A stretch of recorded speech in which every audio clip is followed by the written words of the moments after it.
by men she'd never met, begging over and over, "I'm not who you're looking for," taken for reasons no one would explain.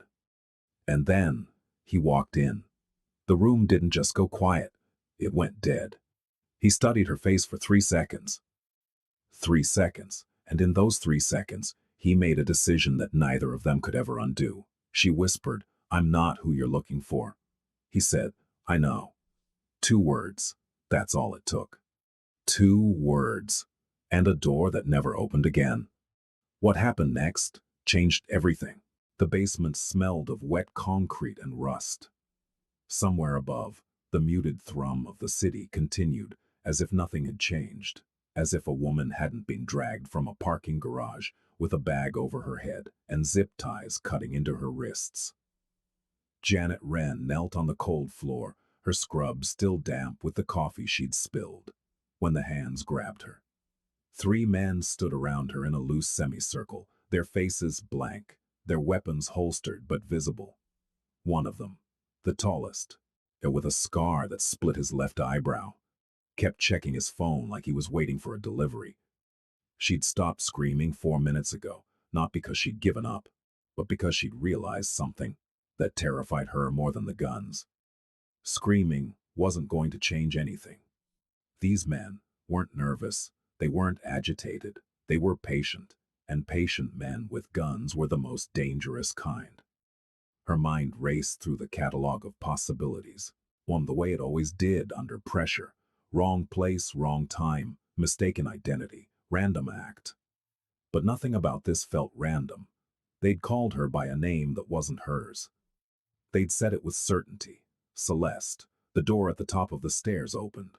The sound was almost gentle, a quiet click, a careful turn of the handle, but the effect was immediate. All 3 men straightened. The one with the scar put his phone away. The air in the basement shifted, condensed. It became something heavier. Footsteps descended.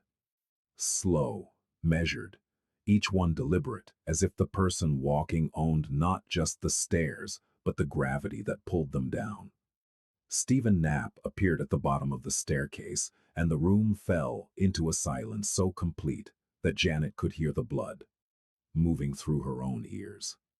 He was not what she'd expected. She wasn't sure what she had expected. A hulking figure, perhaps, someone with cruelty written across his face. Instead, the man who stepped into the yellow light was lean and composed. Dark hair, cut close, eyes the color of a winter lake, gray, clear, and utterly still. He wore a black suit without a tie, the collar of his shirt open at the throat, and he moved with a kind of control that suggested every gesture had been calculated long before it was made. He was 35, though something about him seemed older, not in his body, which was clearly kept with discipline, but in his gaze. And there was an exhaustion there, not physical, but existential. The weariness of a man who had seen too many people lie to him and had stopped being surprised by it. He looked at her, not at the situation, not at his men. At her, and in that look, Janet felt something she couldn't name, a kind of attention that went past her face and into the architecture of who she was. He studied the way her hands trembled, but her jaw stayed set. He noted the scrubs, pale blue, its standard issue, and the ID badge clipped to her pocket, the one they hadn't bothered to take. He saw the small scar on her forearm, the kind a kitchen burn leaves, and the calluses on her palms that spoke of manual labor, not privilege. He knew. In that first 3 seconds before she opened her mouth, before she said a word, Stephen Knapp knew that the woman kneeling on his floor was not Celeste Marchetti.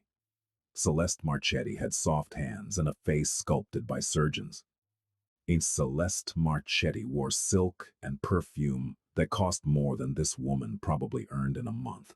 Celeste Marchetti would have been sobbing, bargaining, offering her father's name like a shield. This woman was none of those things.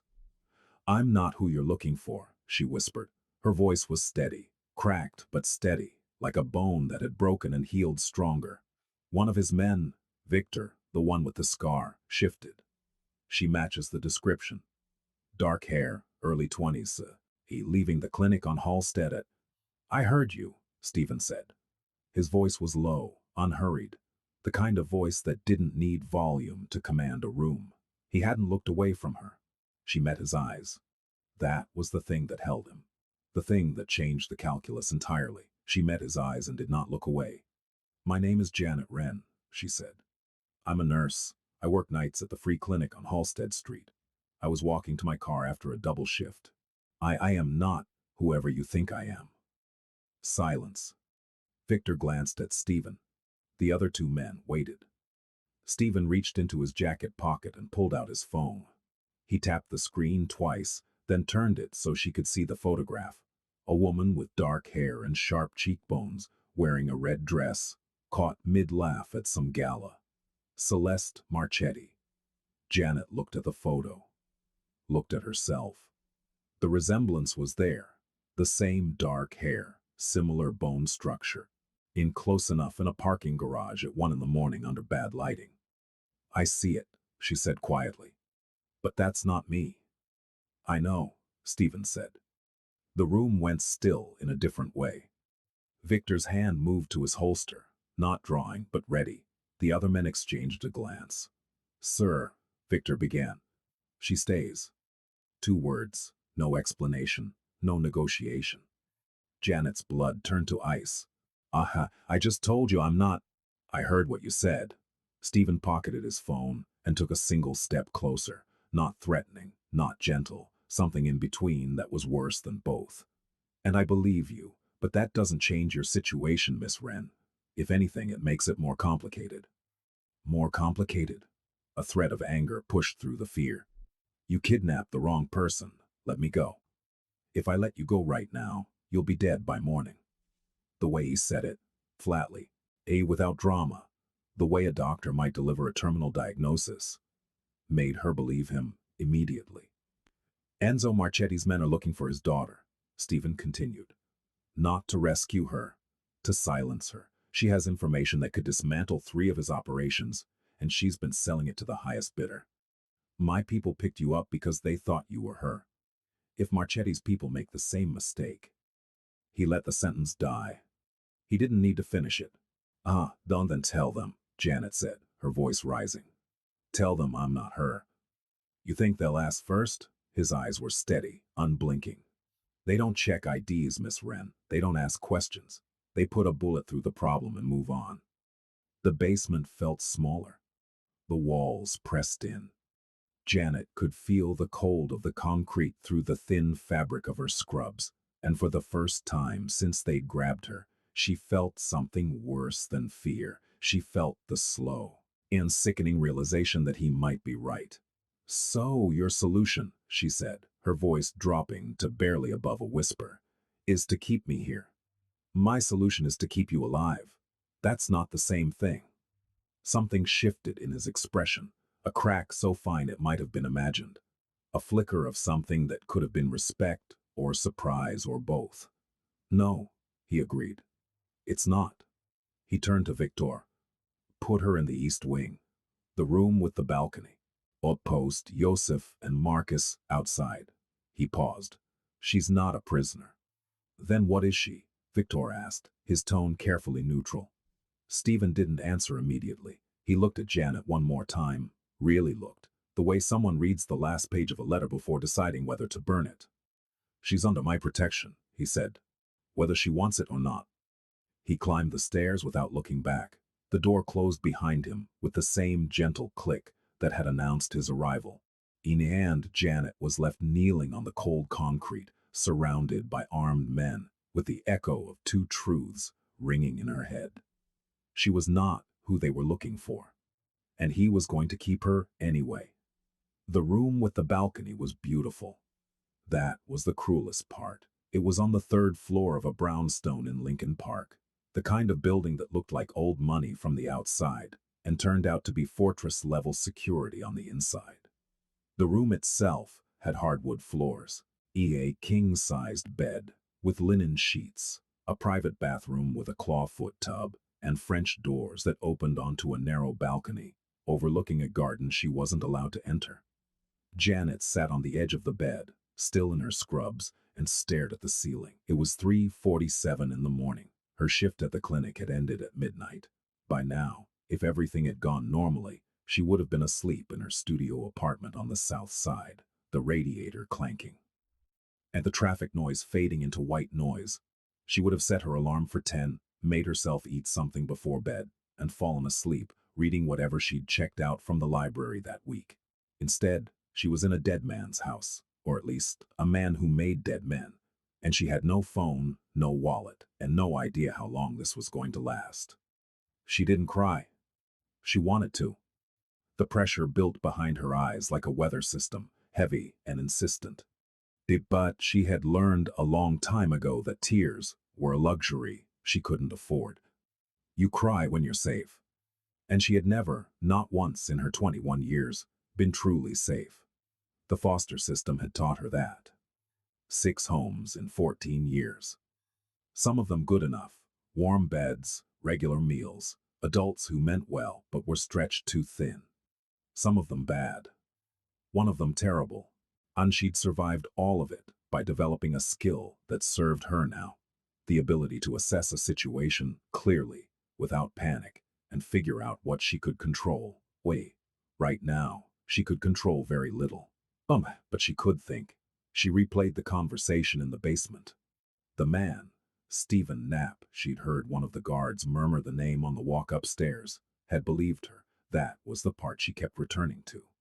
He hadn't tortured her, hadn't threatened her, and he'd looked at her with those gray, glass-still eyes and simply known, which meant he was intelligent, observant, capable of changing course when the facts demanded it. In her experience, those were rare qualities in powerful men. Most of them clung to their assumptions like life rafts, too proud to admit they'd been wrong. He'd been wrong about who she was, he'd admitted it without hesitation, but he hadn't let her go.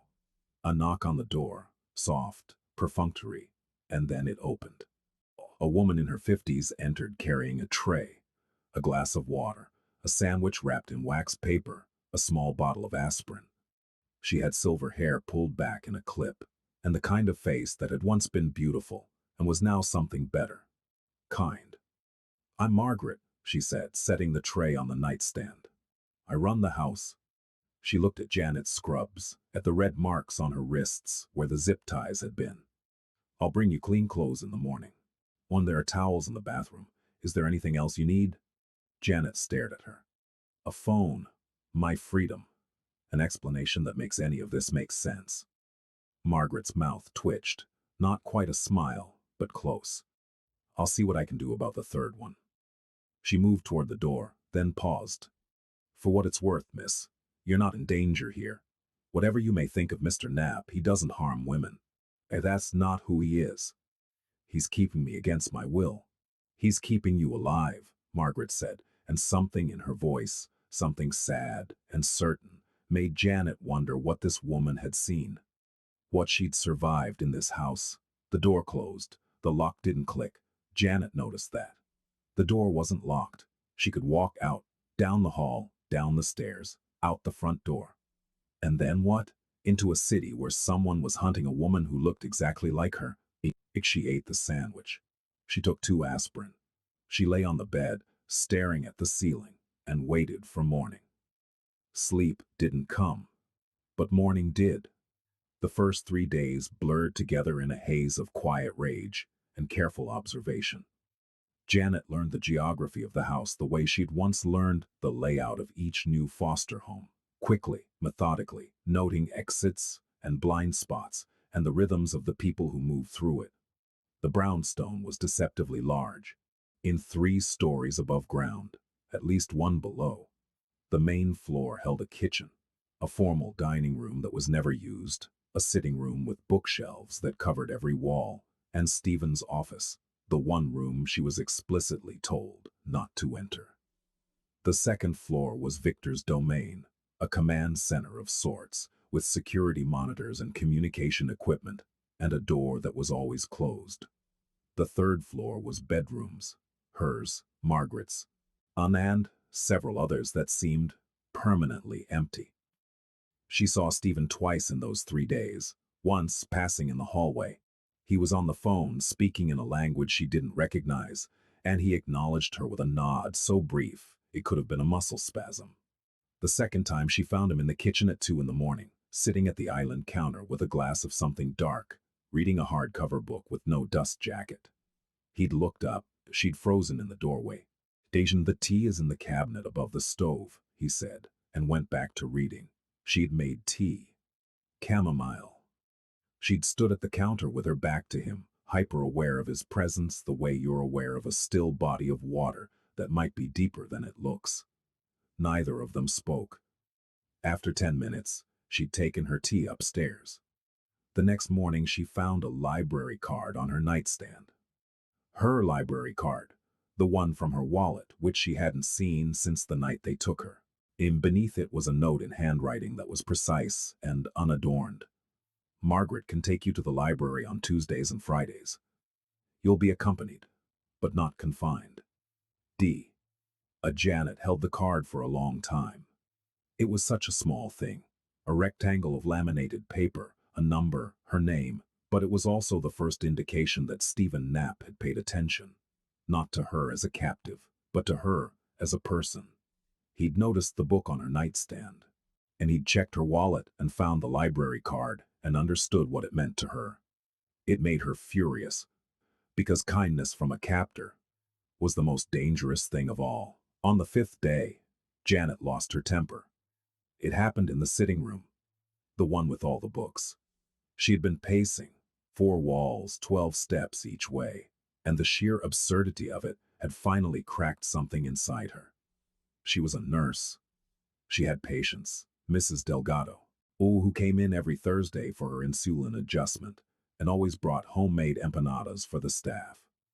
Jalen, 17, who was trying to get clean and trusted Janet more than he trusted any of the counselors. The clinic was understaffed, underfunded, and she was one of 3 night shift nurses who actually showed up consistently.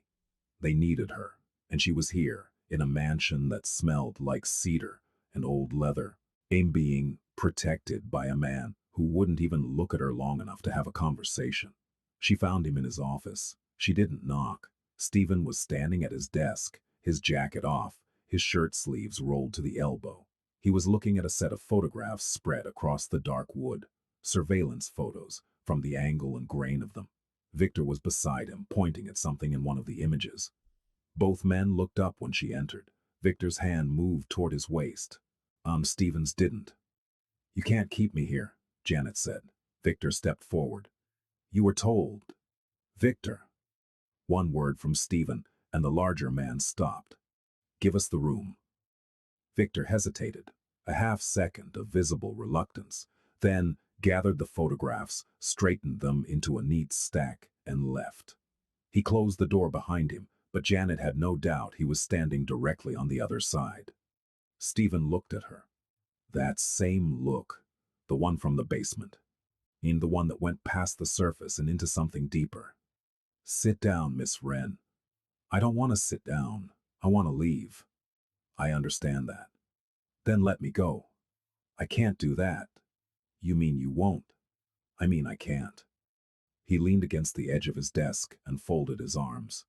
It was a careful gesture, not aggressive, but grounding, as if he needed to anchor himself before saying what came next.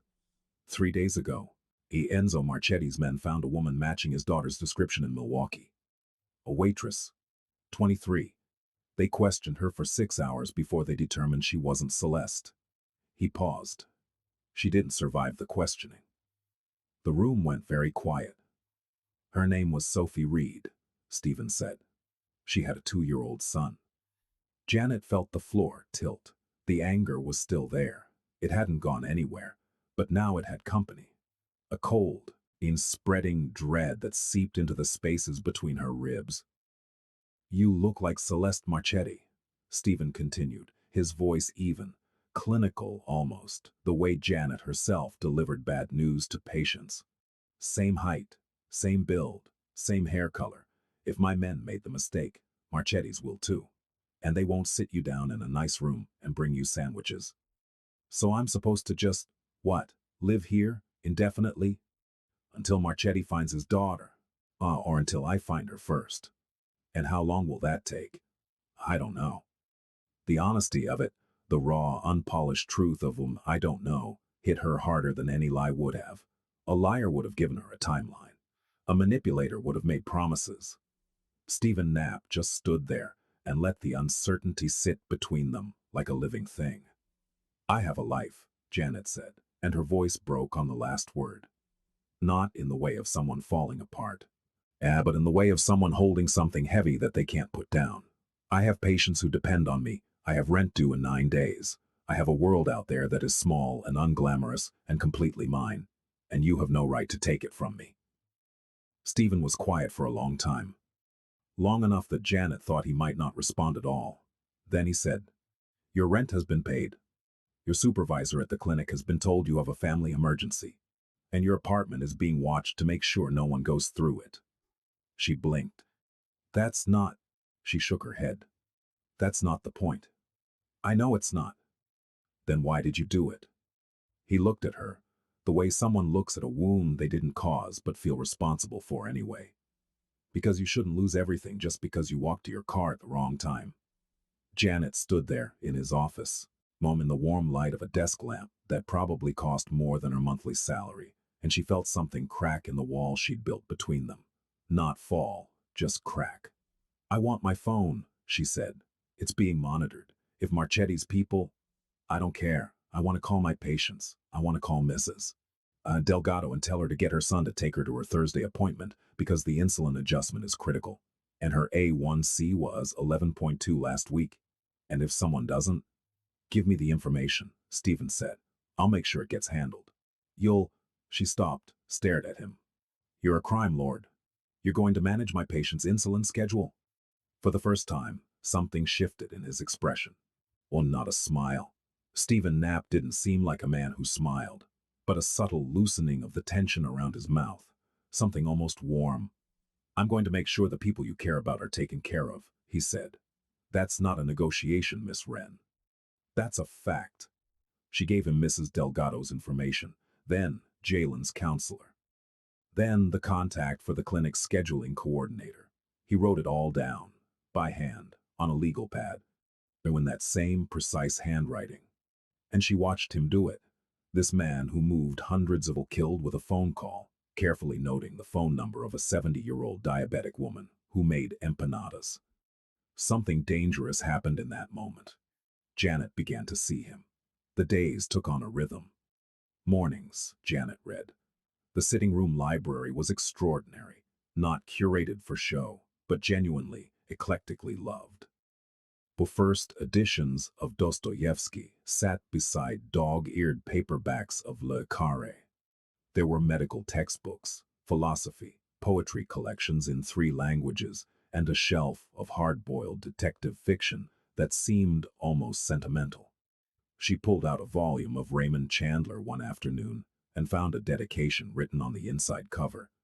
To Stephen, who understands that the world is dark, but you don't have to be. Happy 18th birthday. Mom. She put the book back carefully. It did as if she'd touched something that wasn't meant for her. For afternoons, she walked the garden. It was larger than it appeared from her balcony, walled on all sides, invisible from the street, with a flagstone path that wound through beds of lavender and white roses and a single magnolia tree that must have been there since before the house was built. She was always accompanied, Marcus, usually, a quiet man in his 40s who had the build of someone who'd spent serious time in a boxing gym and the demeanor of someone who preferred libraries. They didn't talk much, but Marcus had a habit of pointing out birds. That's a cedar waxwing, he'd say, nodding toward a branch. Or, red-tailed hawk. See the belly band? It was such an incongruous thing, a bodyguard who knew ornithology, that Janet found herself looking forward to their walks. Evenings were the hardest. The house settled into a different frequency after dark. The security shifts changed. The hallway lights dimmed to a low amber, and the silence became the kind that made you aware of your own breathing. Janet would lie in bed and think about the clinic, about her apartment, about the 1,000 small freedoms she'd taken for granted. Choosing what to eat for dinner, walking to the corner store, sitting on her fire escape, and watching the city blink. And she would think about him. And she couldn't help it. Stephen Knapp was everywhere and nowhere in that house. His presence lingered in the books, in the garden he clearly maintained himself. She'd seen the dirt under his fingernails one morning, quickly hidden, in the coffee that appeared freshly brewed every day at precisely 6 a.m., regardless of whether anyone was awake to drink it. But the man himself remained a ghost. He moved through rooms without sound, appeared and disappeared without pattern, and spoke to her in brief, the measured exchanges that gave nothing away. Until the night of the thunderstorm. It came suddenly, a June storm that turned the sky green and shook the windows. Janet had been in the sitting room, curled in the armchair by the cold fireplace, when the power went out. The house plunged into darkness. Emergency lights kicked on along the baseboards, casting the hallways in a pale, clinical glow. She heard then Stephen's voice, calm and commanding, in issuing orders she couldn't quite make out. She should have gone to her room. Instead, she went to the kitchen. He was already there, standing by the window, watching the lightning crack open the sky, holding a glass of water. Just water. He turned when she entered, and for once she saw him without his armor, without the suit, without the calculated composure. He was wearing a gray t-shirt and dark pants, and in the blue-white flash of the lightning, he looked younger, tired, human. Storm knocked out the grid for 6 blocks, he said. Generators running, but I told them to keep it on low power. Why? Because sometimes it's good to sit in the dark. It was such a strange thing to say, such an honest, unguarded thing. Janet stood in the doorway and felt the storm pressing against the walls and thought, this is who he is when nobody's watching. She sat at the kitchen table. After a moment, he sat across from her. They listened to the rain. How did you end up running? She gestured vaguely. All of this? You mean the criminal empire? His tone was dry, almost amused. I was trying to be diplomatic. Don't. I prefer directness. She watched him in the emergency lighting, his face half in shadow, his eyes catching the pale glow, like water catching the moon. Then how did you end up running a criminal empire? He was quiet for a while. The rain hammered against the glass. Lightning turned the kitchen white, then dark, and then white again. My father built it, he said. He was a different kind of man. Brutal, indiscriminate. He believed in power for its own sake. He turned the glass in his hands slowly, watching the water catch the light. He died when I was 22. Heart attack. And I had a choice. Let it all collapse and watch the violence that would come from the power vacuum, or take it and try to make it less brutal, less indiscriminate. He looked at her. I won't pretend to be a good man, Miss Wren. I've made decisions that would horrify you, but I've also stopped things that would have happened without me. There's a calculus to it, a terrible, necessary calculus, and I accepted a long time ago that I would carry the weight of it. That sounds lonely, she said before she could stop herself. The look he gave her was so unguarded, it almost hurt to see, like she'd pressed a thumb into a bruise he'd forgotten was there. It is, he said. The rain eased, the lights flickered, then came back on. The moment dissolved, replaced by the ordinary brightness of a kitchen at night. Stephen stood. Good night, Miss Wren. Janet, she said. My name is Janet. He paused at the doorway. Didn't look back. Good night, Janet. After he left, she sat at the table for a long time, listening to the last of the storm move east, and tried to understand why her chest felt tight, in a way that had nothing to do with fear. And something changed after the storm. The shift was small, invisible to anyone who wasn't paying attention, but Janet was paying attention. She was always paying attention. It was the thing that had kept her alive in foster homes, in underfunded schools, in the chaotic emergency rooms of her clinical rotations. Stephen began to be present. Not constantly, not obviously, but where before he had been a shadow in the halls, a voice behind closed doors, he began to materialize in shared spaces. And he appeared in the sitting room while she was reading, settling into the leather chair by the window with his own book. He ate breakfast at the kitchen island while she drank her tea, both of them in comfortable silence. He walked through the garden while she was there, not approaching, but not avoiding her either. They existed in parallel, and slowly, so slowly she almost didn't notice it happening, the parallel lines began to converge. It started with books, and he'd leave one on the table with a note tucked inside. Not a recommendation exactly, but a challenge. You mentioned you hadn't read Middlemarch. This is a good addition. Or, this collection of case studies on emergency medicine is from 2023. Your textbook was from 2019. She responded in kind.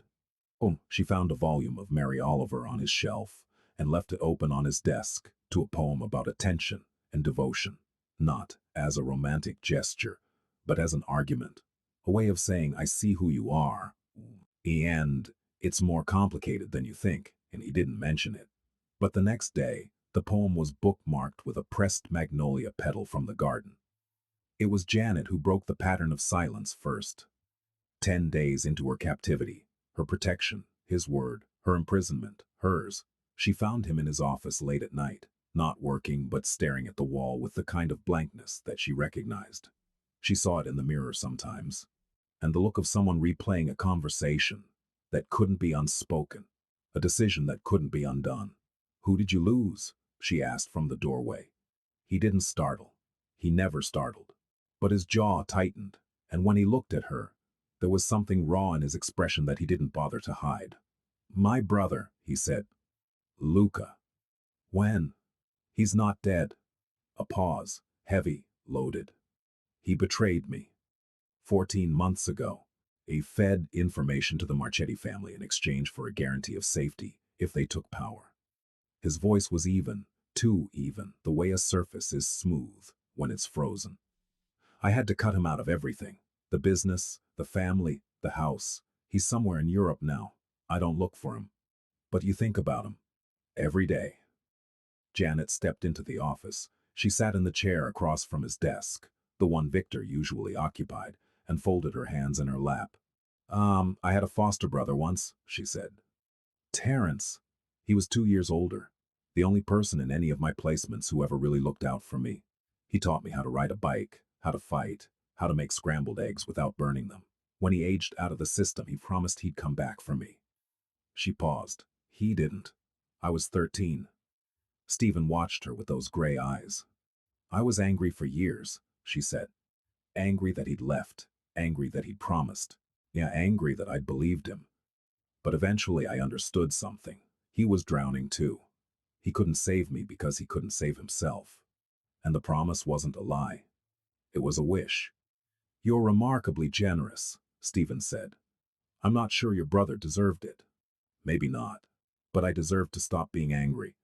Something crossed his face, a ripple in the still water. He opened his mouth, closed it, and then said something she didn't expect. Thank you. For what? For not telling me what I should feel about Luca. Everyone has an opinion. You're the first person who's just told me a story. She stood up, smoothed the front of the borrowed clothes she'd been wearing.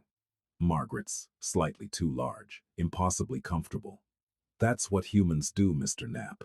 We sit in rooms and tell each other stories and hope that something in them is useful. She walked to the door, stopped, turned back. Stephen, she said. If I'm calling you by your name, you should know that I haven't forgiven you for keeping me here. I understand the reasons. But understanding isn't the same as acceptance. I know, he said. Good, she said. As long as we're clear. She left. Behind her, in the empty office, Stephen Knapp sat very still and noticed something he hadn't felt in years. A pull, not desire, not yet, not so simply, but something adjacent to it. A gravitational shift. And the awareness that someone had entered his orbit who could not be categorized, predicted, or controlled. It terrified him. He led it. On the 14th day, Janet saved a life. It happened early, just past 6 in the morning. She was in the kitchen making tea when she heard a crash from the second floor, followed by a sound that her training identified before her conscious mind did. the wet, gasping struggle of someone who couldn't breathe. She ran, in the hallway, till she found one of the security team, a young man named Tomas, barely older than she was, on the floor, his face turning the dusky blue-gray of oxygen deprivation. His hands were at his throat. His eyes were wide with the particular terror that comes from a body fighting itself. Anaphylaxis. She recognized it instantly. "Does anyone have an EpiPen?" She shouted down the hall. No response. Marcus appeared at the top of the stairs, frozen. Victor came around the corner, hand on his weapon, being useless against this enemy. Boom. Janet dropped to her knees beside Tomas. She checked his airway, swelling, severe, and pressed 2 fingers to his carotid. Pulse rapid, thready. He had minutes, maybe less. "His room," she said to Victor. "Now, check his drawer, his bag, his pockets. Anything labeled epinephrine. Go." Victor didn't hesitate. He moved. Janet tilted Tomas's head back, cleared his airway as best she could, and began talking to him in the same voice she used in the ER. Steady, warm, commanding. "You're going to be okay. Look at me. Don't close your eyes. I'm right here." Stephen appeared. She didn't know where he'd come from. One moment, the hallway held only her and the dying man. And the next, Stephen was there, crouching beside her. "What do you need?" he asked. No panic, no questions about what was happening, just, "What do you need?" "Epinephrine. If there's no EpiPen, I need a syringe and a vial. Do you have a medical kit?" "Downstairs." "I'll get it." He was gone and back in under a minute. A tactical medical kit, the kind that went beyond first aid. Janet tore it open, found the epinephrine, drew the dose with hands that were steady as stone, and administered the injection in Tomas's thigh. Then she waited. 20 seconds. 30. An eternity. Tomas drew a ragged, shuddering breath. Then another. His color began to shift. From gray to white to something approaching living. "There you are," Janet murmured. "There you are. Keep breathing." Victor returned with an EpiPen. Too late, but she took it anyway. Kept it close in case a second dose was needed. For the next hour, Janet stayed on the floor beside Tomas, monitoring his breathing, his pulse, the swelling. She sent Marcus for ice, directed Margaret to prepare a bed on the ground floor, and, when Tomas was stable enough to move, supervised the careful transfer with the efficiency of someone who had done this 100 times. Because she had. Me and Stephen watched all of it. He stood in the hallway and watched this woman who had every reason to let his people fend for themselves, who owed nothing to the men who had taken her from her life, save one of them, without a moment's hesitation. Later, when Tomas was sleeping and the house had settled into an uneasy calm, Stephen found Janet in the garden. She was sitting on the stone bench beneath the magnolia tree. To her borrowed shirt spotted with the iodine she'd used to clean the injection site, her hands finally trembling. She always trembled after, never during. He sat beside her, not close enough to touch, close enough that she could feel his warmth in the cool morning air. "Thank you," he said. "Tomas has a 4-year-old daughter." Janet nodded. She didn't trust her voice. They sat in silence. A cardinal landed on the garden wall, its red so vivid it looked artificial. "Hey, this is what you do," Stephen said quietly. "Not a question. It's who I am." "Yes," he said. "I'm beginning to understand that." She looked at him, really looked at him, the way she hadn't let herself before. In the morning light, without the armor of his suit, without the controlled distance he wore like cologne, he was just a man sitting in a garden, grateful that someone he cared about was alive. He cared about Tomas. He cared about his people. She could see it now. In the fine lines around his eyes, in the way his hands were clasped together so tightly, the knuckles had gone white. He'd been afraid. Genuinely, deeply afraid. And he was sitting here, in the aftermath, trying to hold himself together the same way she was. "Okay, you should know," Janet said, "that this doesn't change anything between us. I wouldn't expect it to." "Good. Because I'm still furious. I know. And I still want to go home." I know that too. She looked at the cardinal. He watched it hop along the wall, cocking its head, oblivious to the complicated lives of the humans below.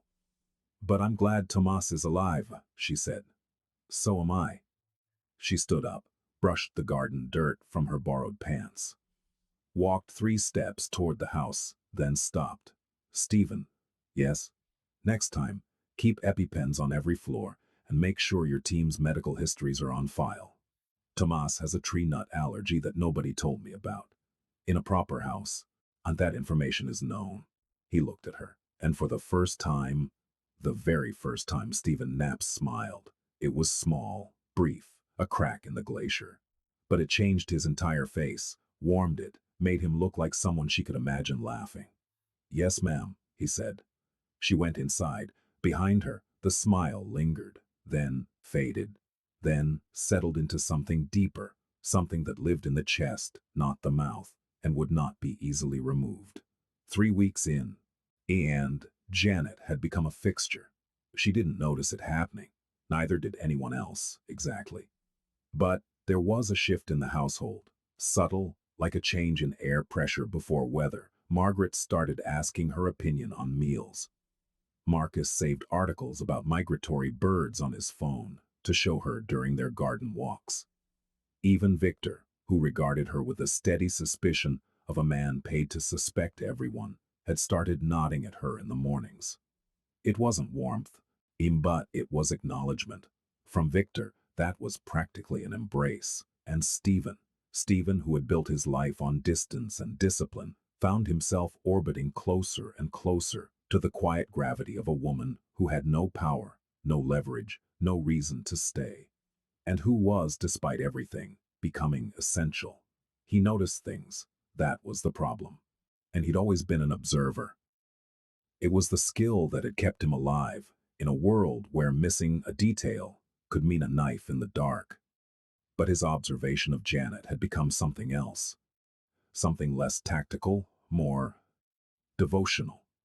He noticed that she hummed when she read, low, tuneless, like a radio caught between stations. He noticed that she braided her hair when she was thinking, her fingers moving automatically, the way his moved when he disassembled a firearm. And he noticed that she ate slowly, deliberately, as if every meal was a gift she'd learned not to take for granted. And he noticed, with a clarity that felt like a blade between his ribs, that she was beautiful. Not in the way he'd been taught to notice beauty, all artifice and performance, but beautiful the way a storm is beautiful, or a coastline, or the first light of morning through a hospital window. Beautiful because she was entirely, irreducibly herself. He did nothing about it. Yet he couldn't. She was under his protection, which meant she was not, could not, would not be his. The power imbalance was absolute. She was in his house, under his roof, surrounded by his people. Any advance, any gesture beyond the strictly necessary would be an abuse of that power. And Stephen Knapp had spent 13 years trying to be a different kind of man than his father, so he kept his distance. He was careful, he was controlled, and every night, alone in the dark of his bedroom, he thought about the way she'd looked at him in the garden, and he felt something he hadn't felt in years, the ache of wanting what you've decided you can't have. Janet, for her part, was fighting a parallel war. She knew what was happening to her. She'd studied enough psychology, seen enough of human nature in hospital rooms and emergency departments to recognize the patterns.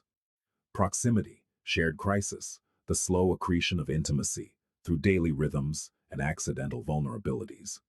Stockholm Syndrome was too simple a label, too neat, too dismissive, but the underlying mechanism was there. When you depend on someone for safety, your mind begins to reshape them into something worth depending on. Except, except that Stephen wasn't being reshaped. He was being revealed. She saw the calls he made late at night. Not about business, but about people. Checking on Tomas's daughter, making sure a witness in an unrelated case had safe housing. Nink approving funds for a community center in a neighborhood his father's operations had devastated.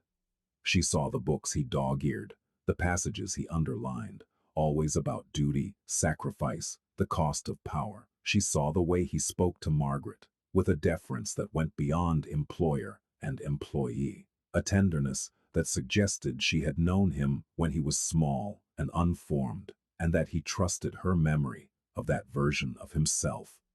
She saw the scar on his left shoulder, glimpsed once, even when he'd rolled his sleeves too high, and the way he'd pulled the fabric down quickly when he noticed her looking. She didn't ask about it. She didn't need to. Scars told their own stories, and she had enough of her own to know that some of them were not for sharing. What frightened her was not that she was softening toward him. What frightened her was that the softening felt honest, not like a survival mechanism, not like gratitude misfiring as affection. It felt like seeing. In and being seen, Antwe. On the 21st day, they had their first real conversation, not about the situation, not about safety or logistics or the world outside, a real conversation, the kind that peels back layers without either person noticing until it's too late. It happened on the balcony off the sitting room, at twilight. The city was turning on its lights below them, a galaxy of windows and street lamps and brake lights. And the air smelled of rain and cut grass. Why nursing? Stephen asked. He was leaning against the railing, his face in profile, the dying light catching the angle of his jaw. Because I spent a lot of time in hospitals as a kid, Janet said. Foster system, various injuries, some mine, some other kids. The nurses were always the ones who saw us. But they, not the doctors. They came in, did their thing, left. The nurses stayed. They knew your name. They remembered which flavor of Jell-O you liked. She paused. What? I wanted to be the person who stayed. You wanted to be the person no one was for you. The precision of it stunned her. She looked at him and he looked back. And for a moment, the city below them didn't exist. The danger didn't exist. The bars of this beautiful cage dissolved into nothing. Yes, she said. That's not weakness, Stephen said. That's the bravest thing I've ever heard. Janet felt the heat rise to her face and was grateful for the dim light. Oh, don't do that. Do what? See me that clearly. It's disorienting. I could say the same to you. The air between them was charged, not with the electricity of physical attraction, though that was there too, but with something more dangerous, recognition. The terrible intimacy of two people who had learned to survive alone, discovering that someone else speaks their language. Neither of them moved closer, neither of them moved away. I should go inside, Janet said. Yes, Stephen said. You should. She didn't move. Janet. Yes? I need you to know something. He turned to face her fully, and his expression was open in a way she'd never seen, unguarded, almost vulnerable. When this is over, when you're free to leave, I will not ask you to stay. I will not guilt you, manipulate you, or make it difficult. You will walk out of that door and back into your life, and I will make sure no one touches you ever again. That is my promise. Why are you telling me this now? Because I'm afraid that if I wait much longer, I won't be able to mean it. The honesty of it, the raw, crystalline honesty, hit her like cold water. She understood exactly what he was saying. He was drawing a line. Not between them, but around himself. A boundary that said, I feel what I feel, but I will not let it compromise your freedom. Thank you, she said. She meant it. She went inside. She didn't sleep that night. And neither did he. The attack came on the 26th day. Later, when the forensic team went through the evidence and the security footage and the communication logs, they would determine that it had been Luca. Stephen's brother, the exile, the betrayer. Luca, who had sold Stephen's secrets to the Marchetti family, and then, when that wasn't enough, had sold them something more dangerous, the location and layout of the Lincoln Park brownstone. But Janet didn't know any of that when the windows shattered. It was 3 in the morning. She'd been asleep, finally, deeply, when the world split open.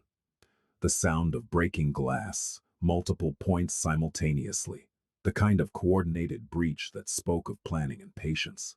Then gunfire, not the slow, deliberate kind she'd heard in movies, but rapid, overlapping, a chaos of percussion that made her teeth vibrate.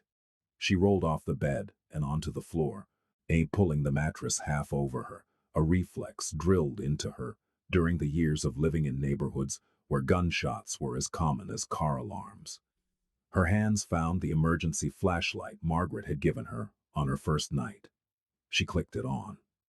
The beam cut through the dust-filled dark.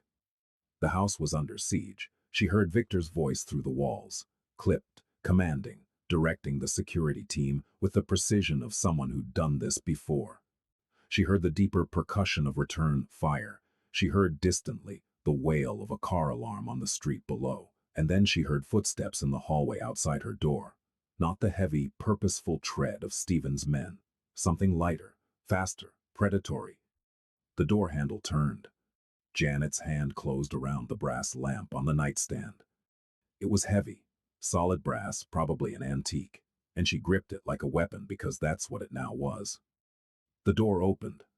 A man she'd never seen stepped through. He was compact, wiry, wearing tactical gear and a balaclava, and he had a gun in his right hand and a phone in his left. He swept the room with the gun, found her crouched beside the bed, and said 2 words into the phone. Found her. He thought she was Celeste. He moved toward her. Janet threw the lamp. It wasn't a graceful throw. There was nothing cinematic about it, but it was accurate. The base of the lamp caught him in the forearm, and hard enough to knock the gun sideways.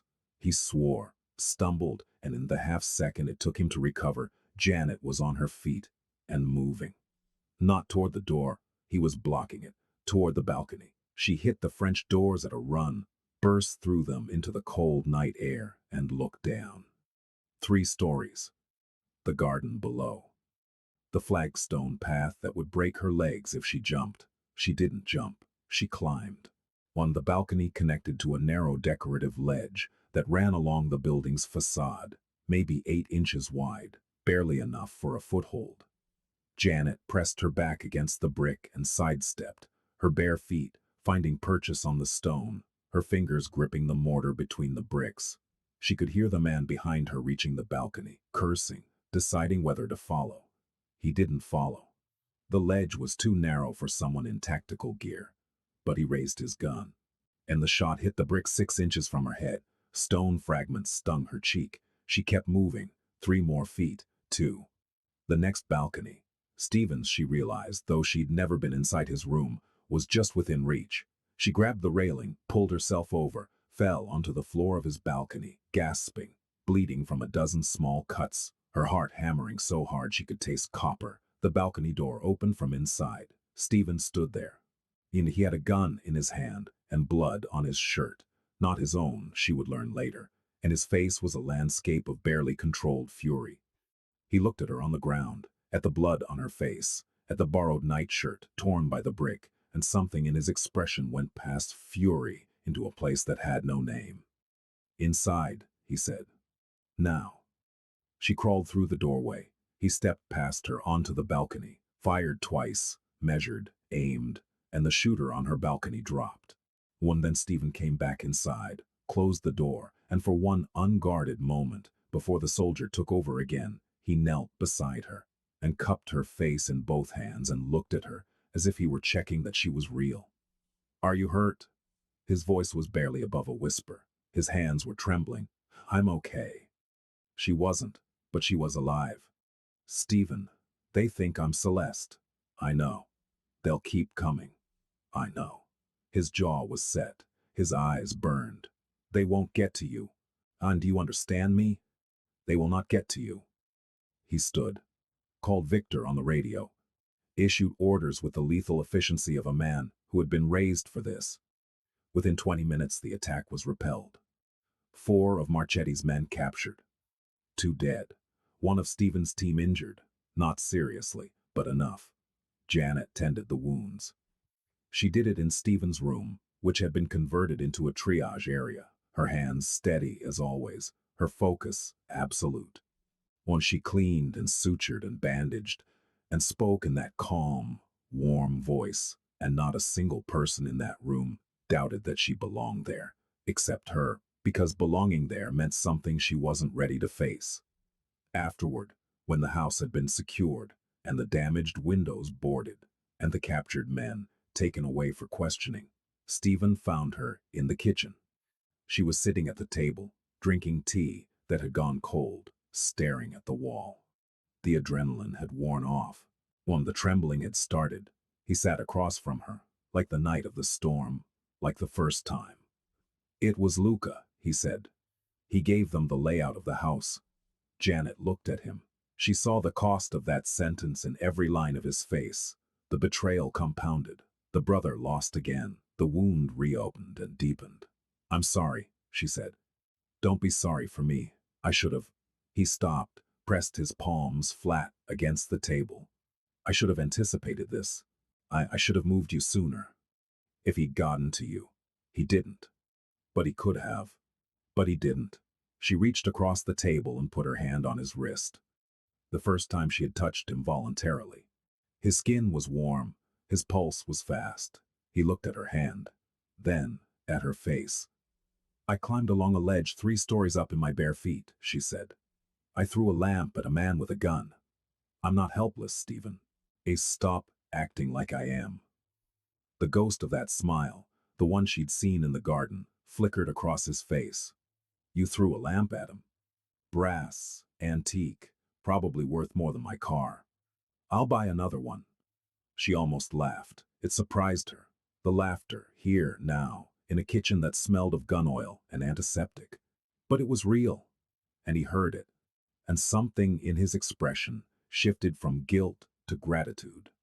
"We need to move," he said. "This location is compromised.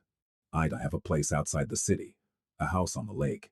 It's more secure and Luca doesn't know about it." "Okay." He blinked. "You're not going to argue?" "Would it matter if I did?" "It would matter to me." She looked at him, at this man who killed with precision and worried about her opinion, meted out, and felt the last wall between them develop a crack that went all the way through. "I'm not arguing," she said, "because for the first time, I actually believe you're trying to keep me alive. Not control me, not own me, keep me alive. I've been trying to tell you that since the first night. I know. But I had to see it for myself." They left at dawn, a convoy of 3 vehicles. Janet in the middle car with Stephen and Victor, driving north along the lakeshore as the sun turned the water to hammered gold. She watched the city recede in the side mirror and thought, "I was supposed to be afraid. I was supposed to want to run." Instead, she was riding toward an unknown house, and with an unknown future, beside a man she had not chosen, but was beginning, against every rational instinct, to trust. And trust, she was learning, was far more terrifying than fear. The house on the lake was nothing like the brownstone, where the Lincoln Park residence had been a fortress disguised as elegance. The lake house was something else entirely, a sprawling timber frame structure set on a wooded bluff overlooking Lake Michigan, and with floor-to-ceiling windows that turned every room into a frame for the water. It felt, Janet thought as she stepped through the front door, like a place someone had built not for power, but for peace. "My mother designed it," Stephen said, reading her expression. "Before she died, she wanted somewhere that felt far from the city. Somewhere she could hear herself think, 'It's beautiful.' She would have liked hearing you say that." They settled in. The rhythms were different here. Slower, wider, more open. The security team was reduced to a core 4. Victor, Marcus, and 2 others she hadn't met before. Margaret had stayed behind to manage the brownstone repairs, and her absence left a gap in the household that Janet felt more than she expected. But the lake house offered something the brownstone couldn't: space. Physical, emotional, psychological space. The property ran to the waterline, bounded by dense forest on 3 sides. And Janet could walk for an hour without seeing a fence or a wall.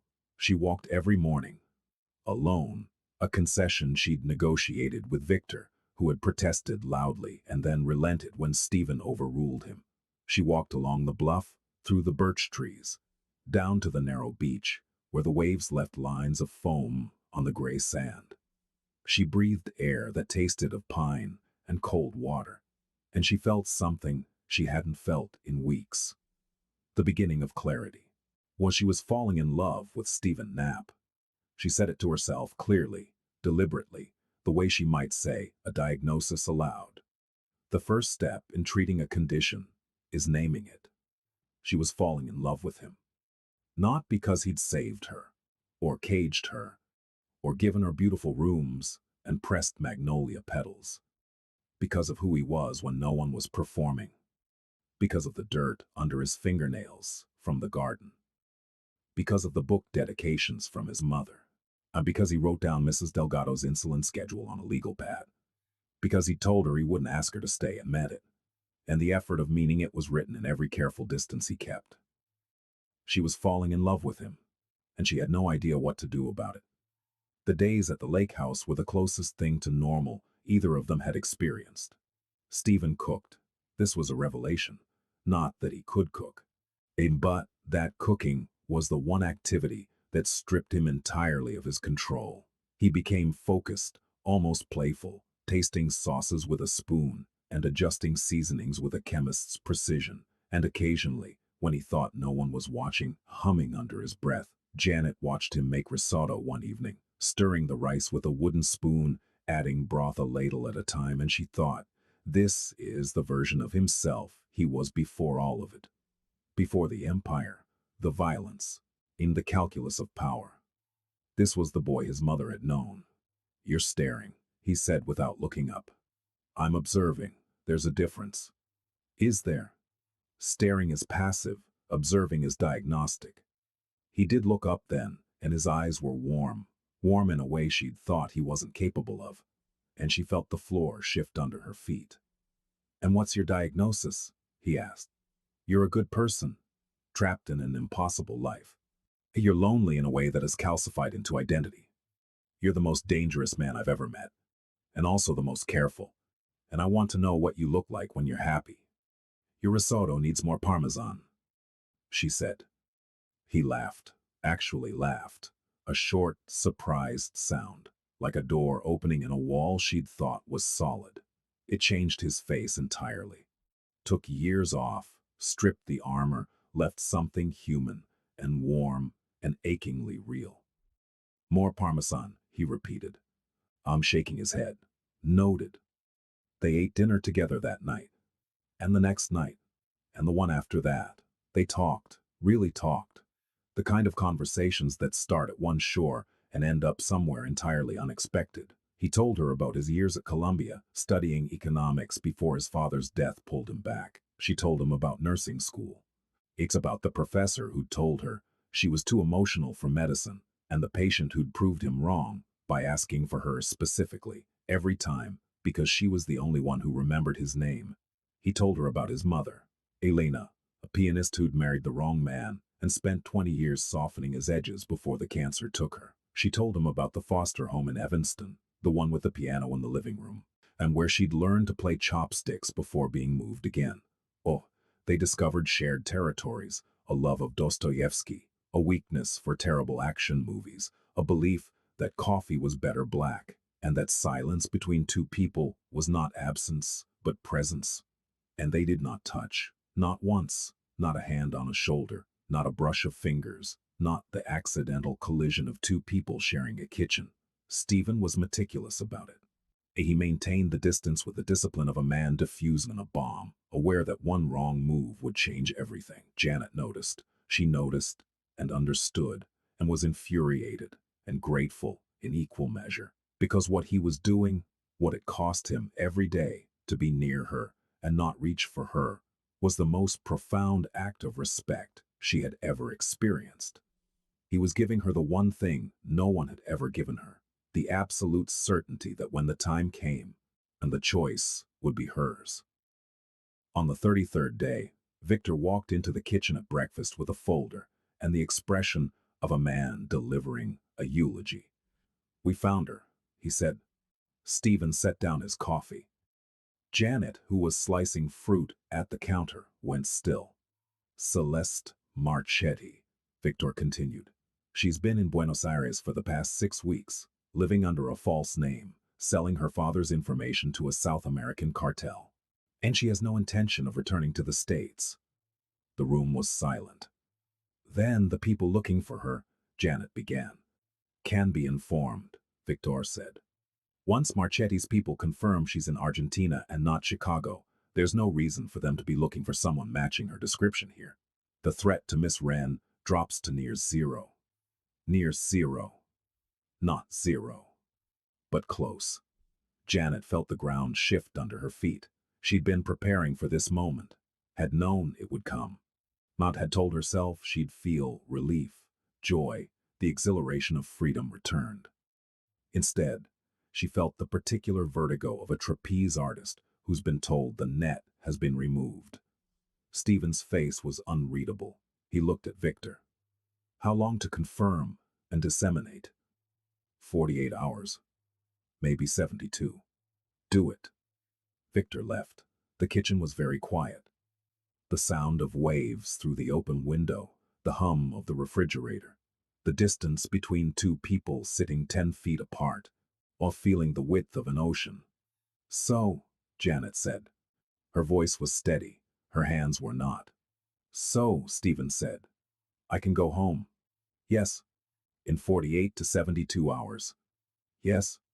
She waited for him to say something else, to break the promise he'd made on the balcony. To ask her to stay, or suggest she stay, or create a reason for her to stay. She waited for the manipulation, the guilt, the strings, all the things she'd been trained by life to expect from people who had power over her. And he said nothing.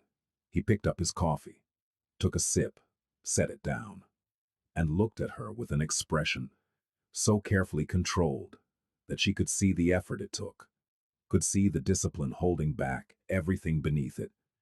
And she understood, with a clarity that felt like light, that his silence was the loudest thing he'd ever said. He was keeping his promise. He was letting her go. The next 48 hours were the longest of Janet's life. Then she packed her things. The few she had, the borrowed clothes, the books she'd been reading, the pressed magnolia petals she'd kept in the pages of the Mary Oliver collection. She organized the medical supplies she'd restocked in the lake house, labeled everything, left notes for the staff about Tomas's follow-up care. She went through the motions of leaving, and every motion felt like tearing adhesive from skin. Stephen was absent. Not physically. He was in the house, in meetings, on calls, but he had retreated behind his walls with a completeness that left her feeling cold. The warmth of the kitchen conversations, the almost laughter over risotto, the slow revealing of selves, all of it had been sealed away, filed under a heading she could almost read. Things that cannot continue. On the second night, she found him on the dock. The lake was black. The sky was packed with stars, more than she'd ever seen from the city, a dizzying abundance of light. And he was sitting at the end of the dock, his legs hanging over the edge, his shoes beside him. Barefoot. She'd never seen him barefoot. Can I sit? She asked. It's your dock as much as mine. That's factually incorrect. Sit down, Janet. She sat. The wood was cool and slightly damp. The water lapped against the pilings in a rhythm that sounded like breathing. I've been thinking, she said. So have I. Can I go first? Please. She looked at the stars, at the water, at the dark line of the forest, at everywhere but him, because if she looked at him she wasn't sure she could say what needed to be said. I spent my entire life being moved. From home to home, from school to school. Nobody ever asked me if I wanted to stay. Nobody ever gave me the option. I was placed and displaced and replaced, and I learned that the safest thing was to never attach to anything, because attachment meant loss. She paused. The water breathed. And then you took me. And I was moved again, without my consent, without my choice, into a world I didn't ask for. And I was furious. I am still furious, because you took the one thing I'd built for myself, my life, my job, my independence, and you made the decision for me. I know, he said. His voice was rough. But, she took a breath.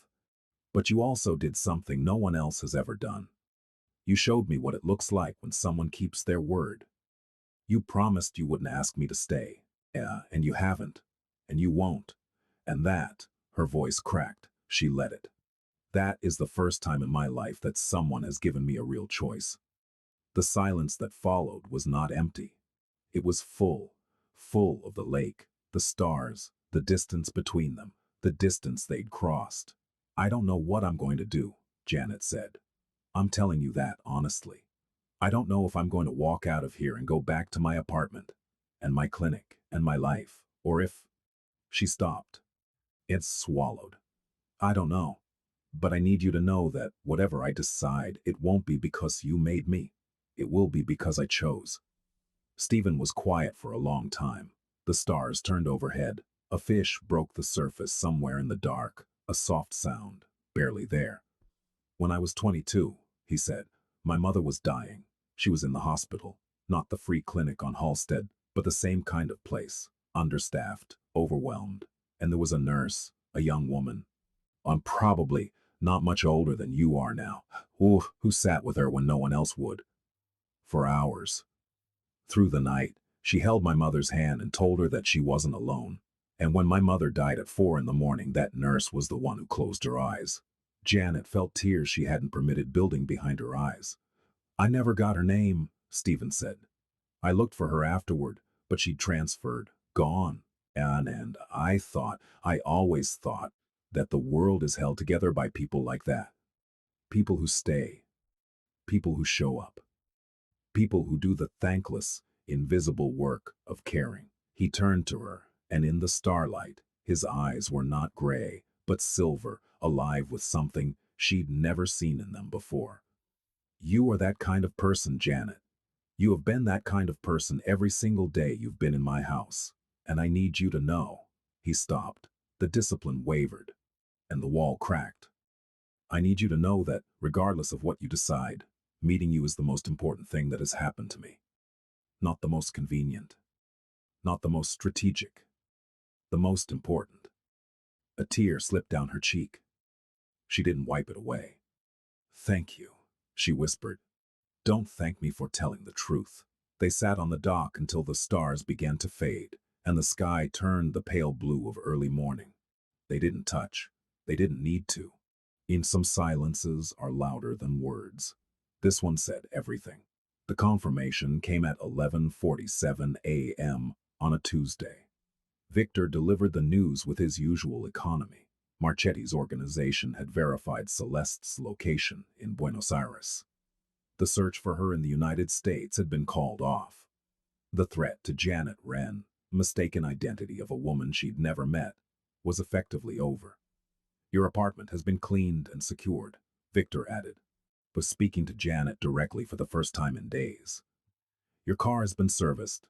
Your position at the clinic is waiting for you. They were told your family emergency has resolved. A pause, almost imperceptible. A car can take you home whenever you're ready. Whenever you're ready.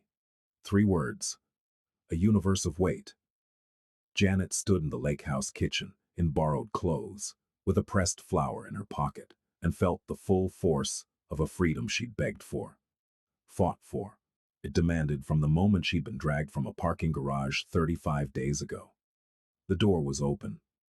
She could walk through it. Back to her studio apartment. And her clanking radiator. And her 12-hour shifts. And her library card. And her life. Her life. Small, self-made, entirely hers. The life she'd built from nothing, with no one's help. Brick by stubborn brick. Stephen was not in the kitchen. He was in his office, Victor had said. Working, giving her space. Of course he was. Janet went to her room. She changed into her own clothes, the ones Margaret had washed and returned weeks ago, folded neatly, smelling of lavender. The scrubs. The sneakers with the worn soles. She looked at herself in the mirror and saw someone who was the same, but not the same. The face was hers, but the eyes held something new, a depth, a complexity, a layer of experience that hadn't been there 35 days ago.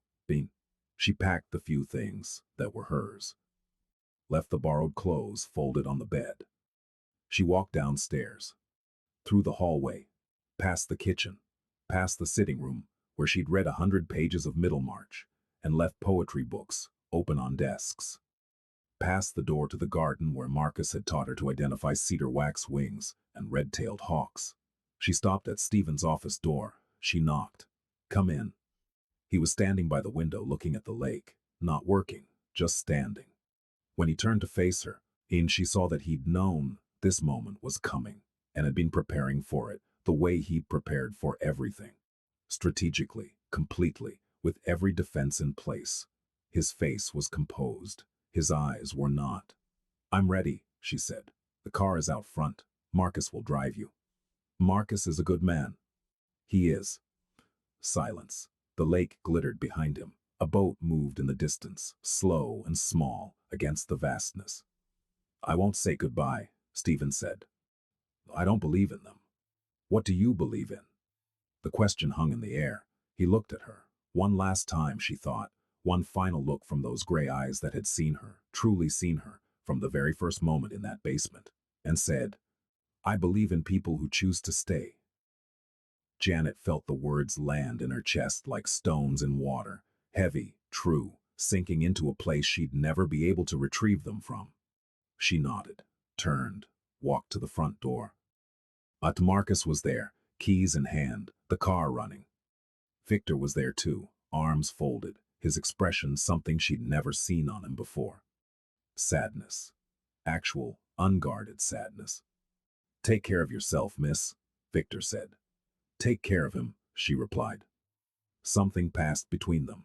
An understanding, a transfer of responsibility that Victor received with a nod. Janet walked to the car, opened the door, stood there for a moment with one hand on the frame, and looking at the lake house, at the timber and glass, and the garden she'd walked, at the windows that held the light of a life she hadn't expected and wasn't sure she deserved. She thought about Sophie Reed, the waitress in Milwaukee who hadn't survived being the wrong woman. She thought about Tomas and his 4-year-old daughter. She thought about Margaret's kindness and Marcus's birds and Victor's grudging respect. She thought about risotto and thunderstorms and the way a voice sounds at 2 in the morning when all the masks are down. She thought about a man standing at a window, watching the lake, keeping a promise that was destroying him because he'd decided her freedom mattered more than his heart. And then she thought about herself, about who she was and what she wanted, and what it meant to choose. She'd spent 21 years being moved, placed, and displaced, and replaced, never once, in all those years, had anyone given her a door and said, "This is yours to walk through or not, and either way, I will still be standing here when you decide." Janet closed the car door from the outside. Marcus blinked. "Miss Wren, I need to go back inside." "Is everything—" "Everything is fine, Marcus." She was already walking. "I just forgot something." She walked back through the front door, past Victor, who looked at her with an expression that might, under different circumstances, he'd have been called a grin. Through the hallway, to the office. She didn't knock this time. Stephen was still at the window. He hadn't moved. His hands were at his sides, and his jaw was tight, and she could see that he was holding himself together through sheer force of will. "Janet," he said, and her name in his mouth sounded like a prayer and a wound. "What are you—" "I'm not staying because I'm afraid," she said. "I'm not staying because I have nowhere else to go. No, and I'm not staying because you kept me safe, or because you paid my rent, or because you wrote down Mrs. Delgado's insulin schedule on a legal pad." He stared at her. "I'm staying because I choose to. Because for the first time in my life, I have a door I can walk through, and I'm choosing not to. Not because the door's locked, because what's on this side of it is worth staying for." The room was very still. The lake light moved across the walls.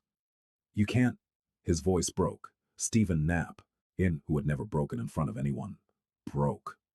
"You can't stay here. This life, what I am, the things I've done.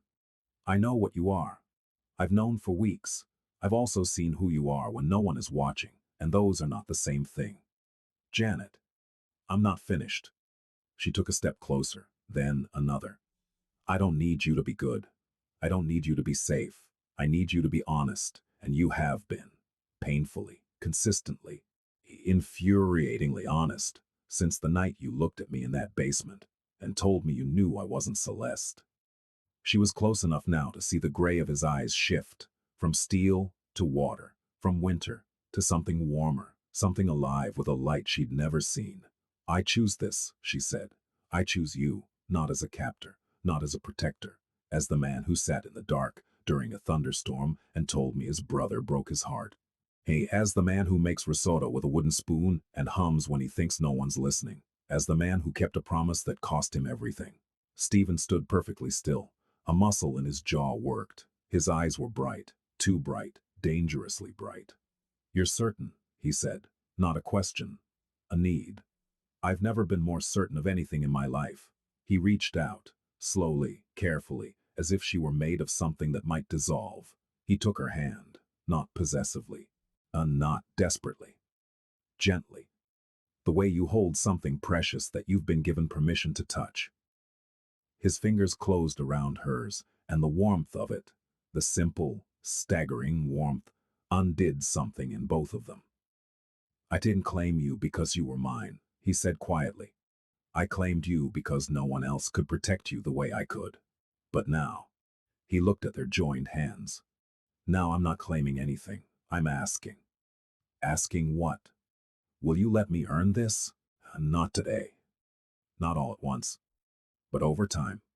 Will you let me show you that this, whatever this is real?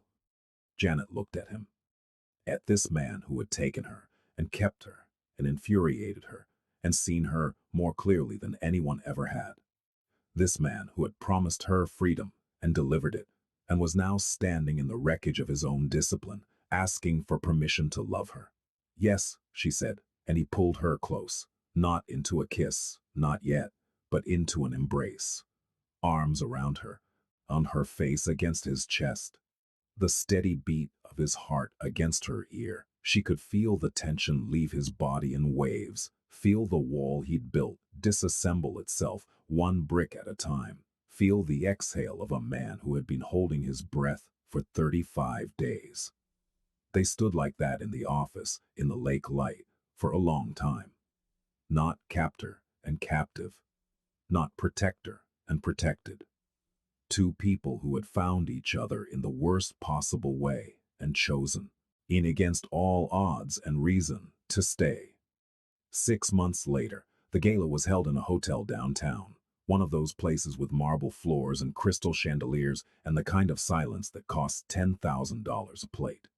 It was a charity event technically, funding for community health clinics on the South Side, a project that had been quietly funded by CANAP money for years, but was now, for the first time, being acknowledged publicly. Janet stood in the lobby and adjusted the collar of her dress, midnight blue, simple, elegant. Margaret had helped her choose it. Victor had inspected it for structural integrity, which Janet suspected was his way of expressing approval. She'd spent the afternoon at the clinic. Back on the floor, back with her patients, back in the life she'd built. Mrs. Delgado's A1C was down to 7.8. Jalen was 6 months clean and had started community college. Now the night shift had a new nurse, a young man named Daniel, who reminded Janet of herself 3 years ago, before the parking garage and the basement and the magnolia tree. She was still a nurse. She would always be a nurse. That was the part of herself she'd refused to surrender, the non-negotiable core. Stephen hadn't asked her to. He'd built a clinic annex at the lake house, fully stocked, with a standing offer for any staff member or their family to be treated there. And he'd done it without telling her, and she'd found it one morning and stood in the doorway and cried. Not because it was grand or expensive, but because he'd understood. He'd understood that she needed to be needed, that her work was not something she did, but something she was, and he'd made space for it, not as an accommodation, but as an honor. They'd spent 6 months learning each other, not the curated versions, not the captor and the captive. He not the crime lord and the nurse, but the real, unglamorous, complicated truths. She'd learned that he had nightmares about his brother, that he couldn't cook eggs without burning them, despite his skill with everything else, that he read poetry in the bathtub and would deny it if confronted, that his loyalty once given was absolute and that the weight of that absoluteness sometimes bent him almost to breaking. He'd learned that she flinched at raised voices, not because she was fragile, but because the sound was layered with old meanings. That she kept a box of letters she'd written to Terence, her foster brother, and never sent. That she could sleep through a thunderstorm, but not through silence. That too much quiet made her feel like she was falling. That she was braver than anyone he'd ever met, and that her bravery was not the absence of fear, but the disciplined, daily choice to move forward anyway. They'd argued, God, they'd argued, and about his methods, about her stubbornness, about the ethics of his empire and the limits of her idealism. She'd told him his world was built on suffering. He told her the world was built on suffering regardless, and at least, in his version, someone was managing it. They hadn't resolved it. They wouldn't. Some tensions are not meant to be resolved, but held. Two truths in the same hand, heavy and real and irreconcilable. But they'd also built something in the kitchen, and over risotto and burned eggs and coffee that was always, always black. On the dock, under stars that neither of them had names for. In the quiet hours of early morning, when the masks were down and the only language left was the language of two people choosing, again and again, to stay. The ballroom was full. Donors, politicians, business leaders. The kind of crowd that moved in the orbit of power and pretended not to notice its gravitational pull. Stephen moved through it with the ease of a man who had learned to inhabit rooms like this before he'd learned to inhabit himself. He saw her across the room, standing near the windows, talking to someone, a doctor from the clinic, someone she'd worked with. She was laughing. That laugh, the one that had surprised her in the kitchen that night, the one that had cracked the glacier, was fuller now. Freer. A sound that belonged to a woman who had stopped waiting for the next displacement. And he crossed the room. The crowd parted. They always did. But he wasn't thinking about the crowd. He was thinking about a woman in scrubs on a basement floor who'd looked him in the eye and told the truth. Janet, he said. She turned, smiled. Not a performance, a real, private smile. The kind that lived behind the ribs. There you are, she said. He extended his hand. She took it. Yeah, and in front of every person in that room, every donor and politician and rival and ally, Stephen Knapp turned to the woman beside him and said, "This is Janet Wren. She is not my possession. She is not my captive. She is not mine at all." The room listened. "She is the person who chose to stay," he said. "And I am the man who will spend the rest of his life making that choice worth it." Janet felt the weight of every eye in the room and didn't flinch. And she'd stood on a ledge 3 stories up in the dark. She'd thrown a brass lamp at a man with a gun. She'd walked through a door and turned around and walked back, not because she had to, but because she wanted to. She squeezed his hand. "And I," she said, her voice steady and sure and entirely her own, "am the woman who doesn't need a cage to know where she belongs." The room was quiet.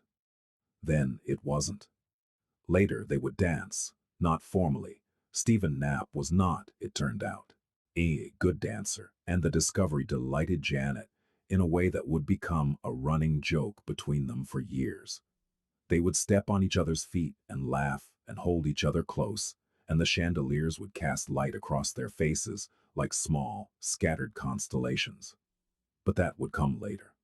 In this moment, in the quiet, after the words, and before the applause, they stood together, hand in hand, equal, chosen, and the silence between them said what it had always said, from the very beginning. "You are not who I was looking for. You are who I found. And I would find you again. In every version of this life. In every basement. In every storm, I would find you, and I would choose you, and I would stay. Always,